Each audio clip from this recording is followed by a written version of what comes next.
Mama Udo, this is the Master Prophet, young Joshua Yawins, the awakened one of the Biafran people, Biafran spiritual leader, the prophet and the founder of the new Igbo Biafran indigenous religion, Rufan.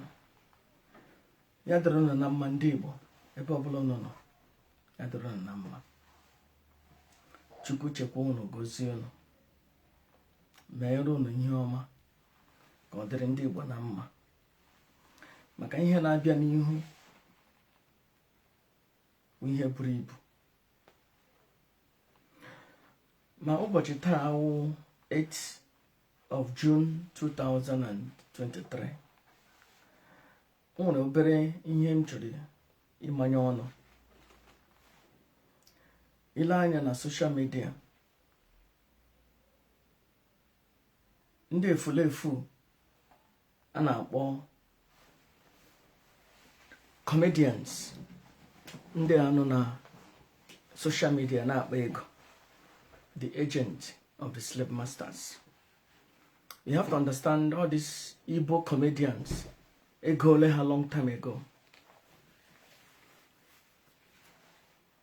2 years ago, before Facebook ebido na-akwụ ụgwọ, all these Igbo comedians,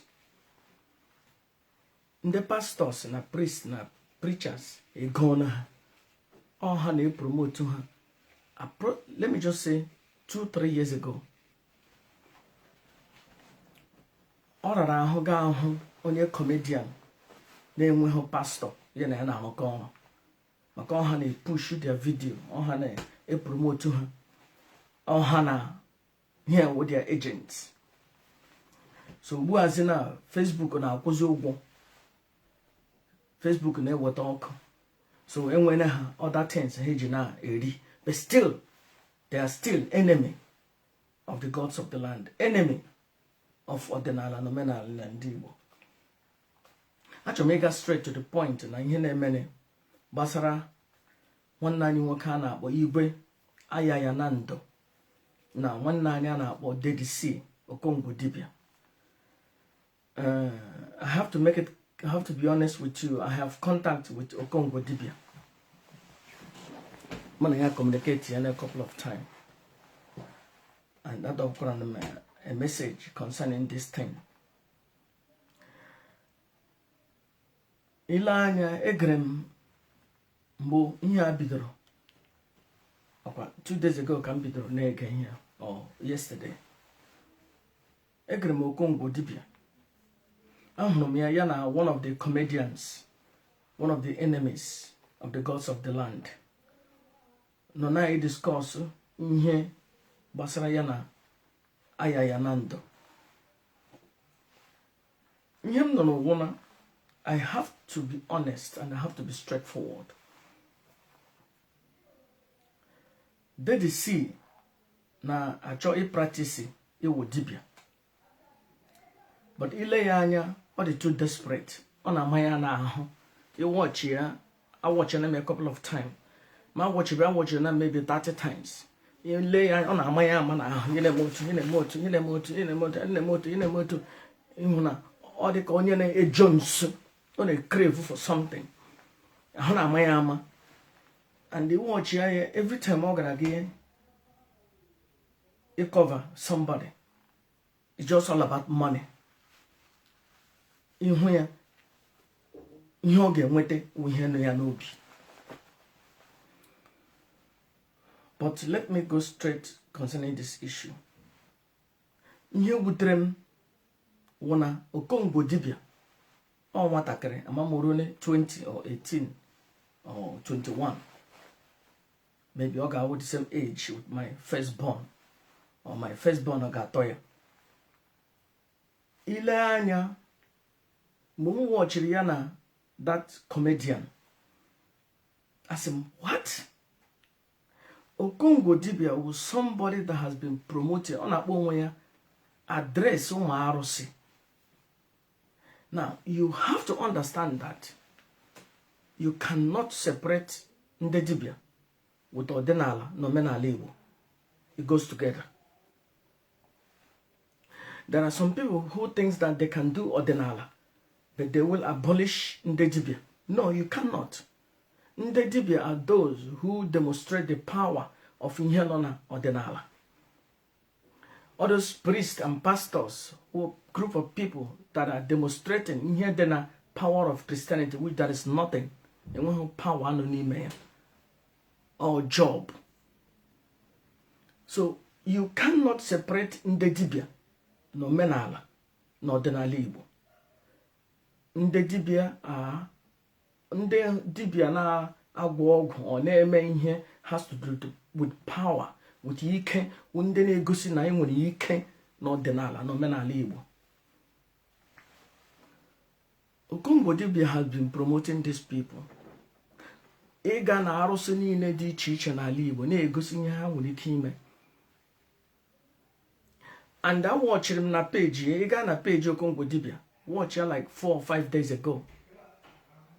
He was criticizing Elahe Ofonye comedian na Chom Iboya.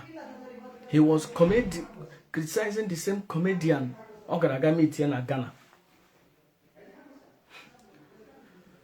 Here would remember this comedian say that when he came Nona Ndedibia and Ndedibia when he came. And Okongwu Dibia was there. He didn't say anything. He didn't challenge him that, okay, now some Ndedibia when he came. But now this particular man when he came. Okongwu Dibia just kept silent. And again at the statement Okongwu Dibia made, Osina Neagara wore Arusia Yadore. Jiga channel or one of the somebody sena Okongwu Ayaya Nando no awoko. Neawore Arusia wore G channel lawyer the 10 awoko. But Okongwu Dibia was there. This comedian, enemy of Ordinala Nomela and Igbo, agent of the slave masters. Naya Akoto Ndedibia at the end of the day on Akoto Ordinala Nomela and Igbo. Okongwu Dibia didn't say anything. Okongwu Dibia nwere nsogbu with Ayaya Nando, onye dibia ama. Instead ọ ga-achọ onye dibia ọzọ gboro ọkpụrụkpụ, onye ọdịnala gboro ọkpụrụkpụ, ọ chọọ ofu onye eze, ofu onye igbe buru this matter okwu gaa to him. But ihe mere gaa to a known enemy of ọdịnala, a known enemy of Ndedibia. Ha na-akọtọ ọdịnala na omenala ndị Igbo.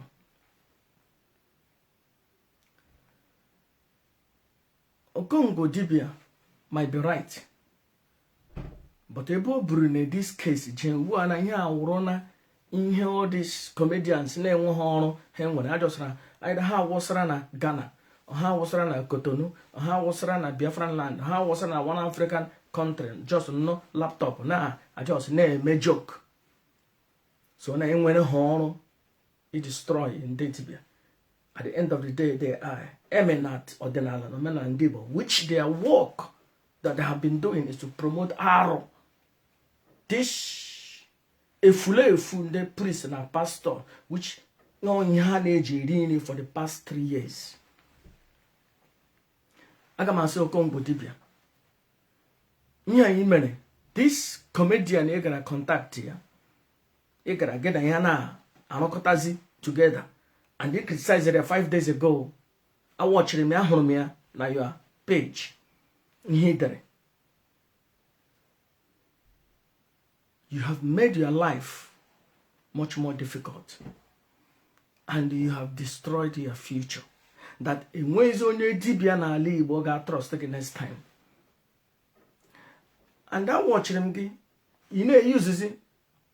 Gekwanent. Hello, Trinity was sick, or whatever. You know, use you. So that means in there, watch a game in a use. Now, Okongwu Dibia want a na saho na afọ. But I heard me a couple of times on a rebuke some detroyato. Now go how what to do. But those say Tina Nkeya, ya boroso, balagana. Gamiti, enemy, agent of the slave masters, enemy of ndị ọdịnala. Ya wuze ya na ya na arụkọzi ọrụ na akọtọ nwanne anyị nwoke wụ Ayaya Nando. This morning ka m gara watch ya ihe Ayaya Nando kwuru.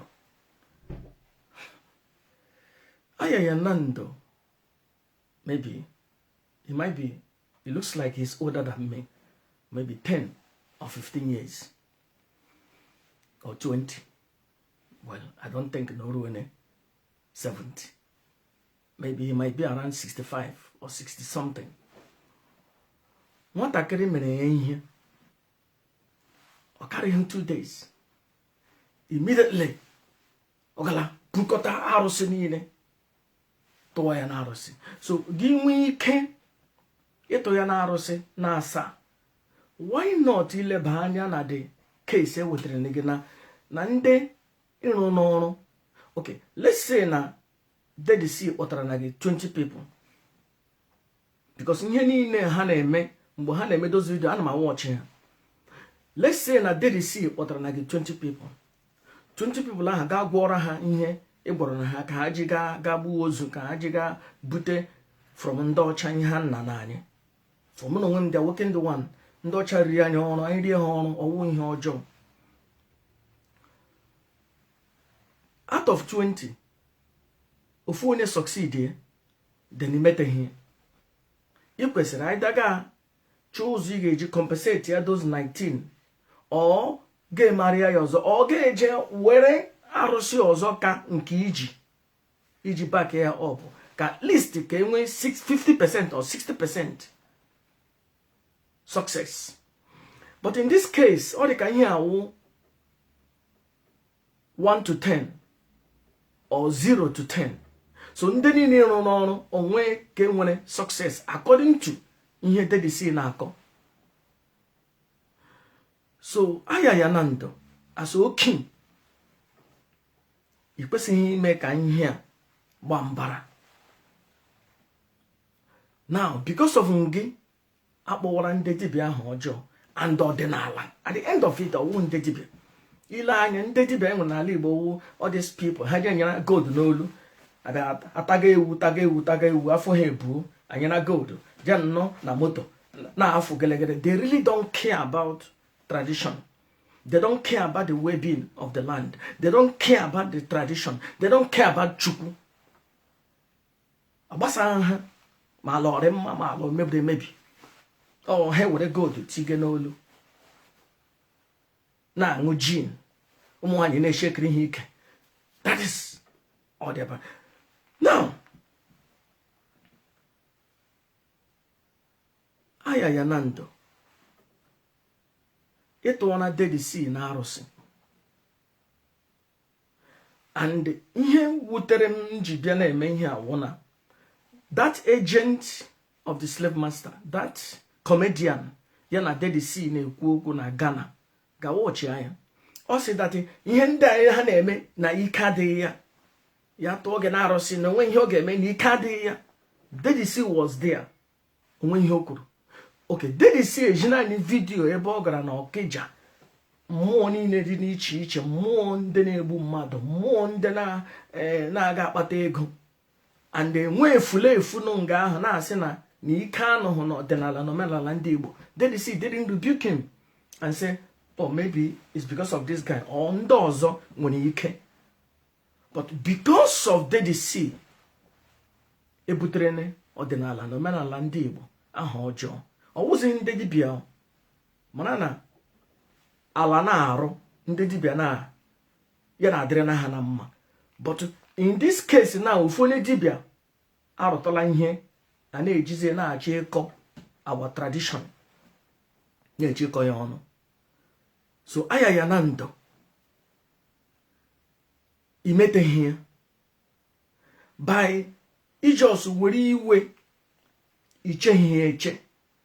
Ihe mere uruhu 2 days piam ịtụọna ya na arụsị.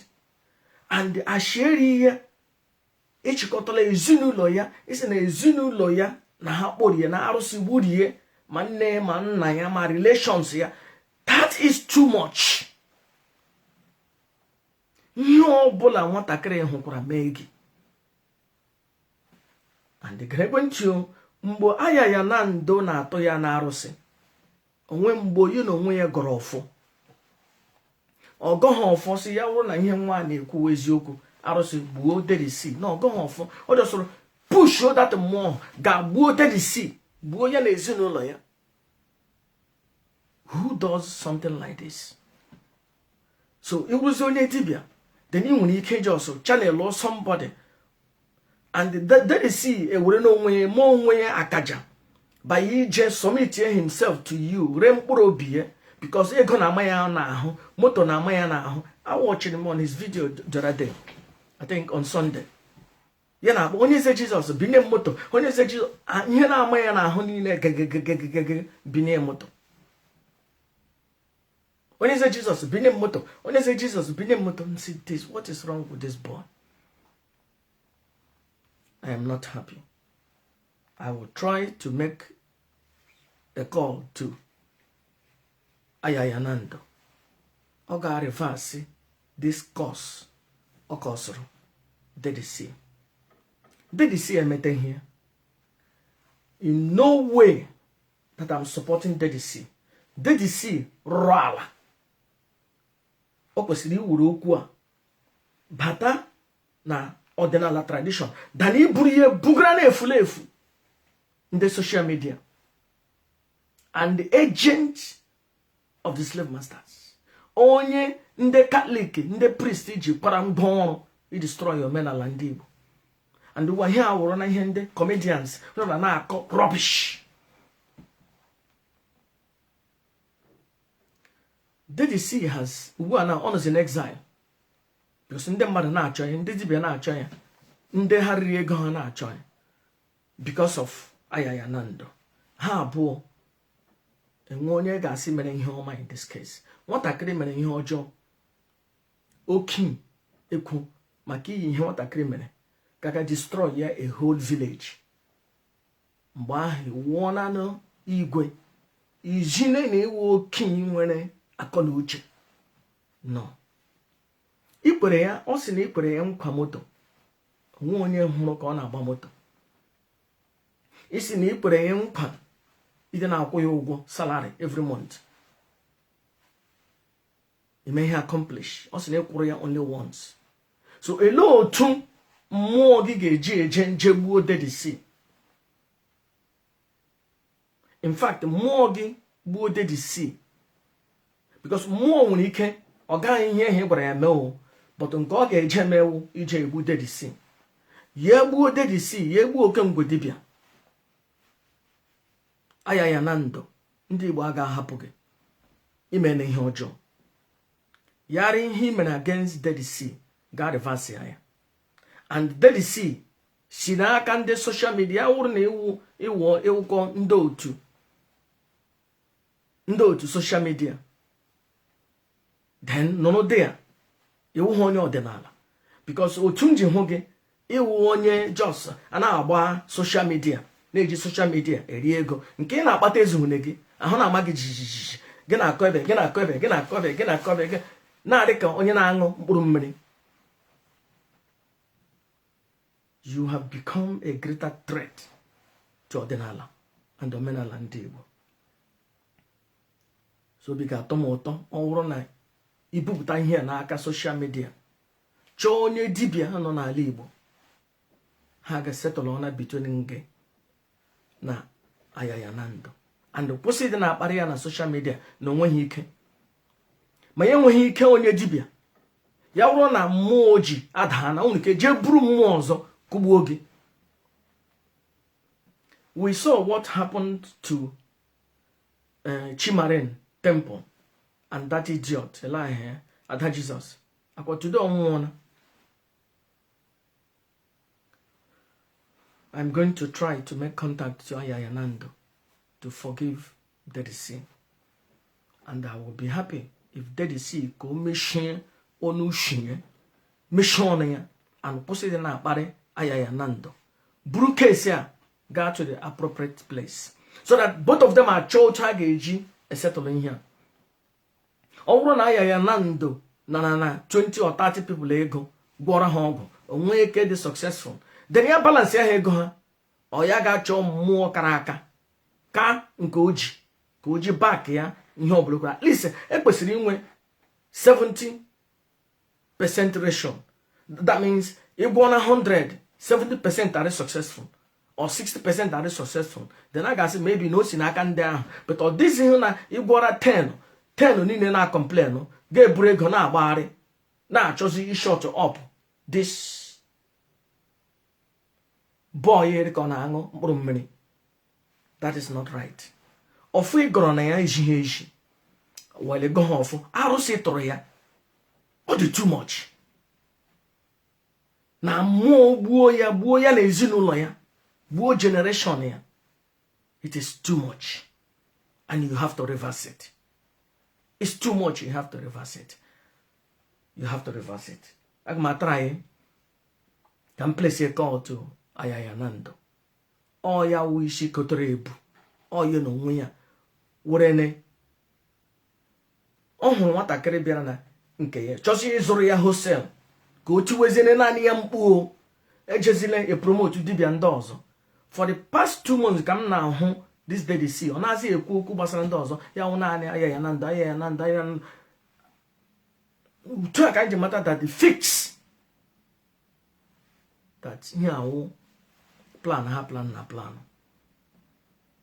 So Ayaya Nando, you should be ashamed of yourself and make sure that this boy because young and make sure that that idiot because he was to act as a king. I support to gam Dellysea mere ihe ọjọọ. Dellysea gbara agwa ahụrụ m oge ọ na-akparị akwa ọkụkọ gbasara ebule ana atọ ya ekwu okwu ka onye ma ihe wuru ne na tọn ya Odana woefully. But ekwesịghị igbu ya because of this little mistake. Ihe a isi ya okwesịghị iri isi family members of Ifediche Dellysea. Ihe ekwesịghị iri isi his family members. Ya wuru na Ayaya Nando tụrụ ya na arụsị naanị ya na onwe ya akara m ịtụpụ ọnụ. But ihe tụrụ arụsị na ezinụlọ ya ma nne ya ma nna ya relations ya niile maybe ya wụ na o nwere ebe ọ mụtara nwa nwoke na-eji arụsị ji egbukọ nwa ya nwoke. That is the punishment is too much and you must reverse it. Asị ga ahụ m na ọ ga-abịa na mmezu, but asị m gị reverse ya ka ọ ghara ịbịa na mmezu. Atrọsụrụ m gị na arụsị ịkụrụ ya ga-abịa na mmezu, but asị m gị before ya abịa na mmezu reverse ya nke iji wuru oke. Thank you. This is the master prophet Young Joshua Yawins, the awakened one of the Biafran people, Biafran spiritual leader, the prophet and the founder of the new Igbo Biafran indigenous religion, Rufatna. Ejighị m ihe emege show. Ihe a wụ ihe wutere m n'obi kamgbe 2 days. Otu the agents of the slave masters ndị riri eri ji werezie this opportunity na akọjọ ndị dibia, which I am one of them, na akọjọ ndị ọdịnala, which I am one of them, na promote arụ the agent of the slave masters. The slave masters itself na evil religion Christianity ha butere n'ala anyị. Christianity ga-ala, Catholic Church ga-ala, arụ ebutere n'ala anyị ga-ala. Ya dịrị na mma. Ndewo.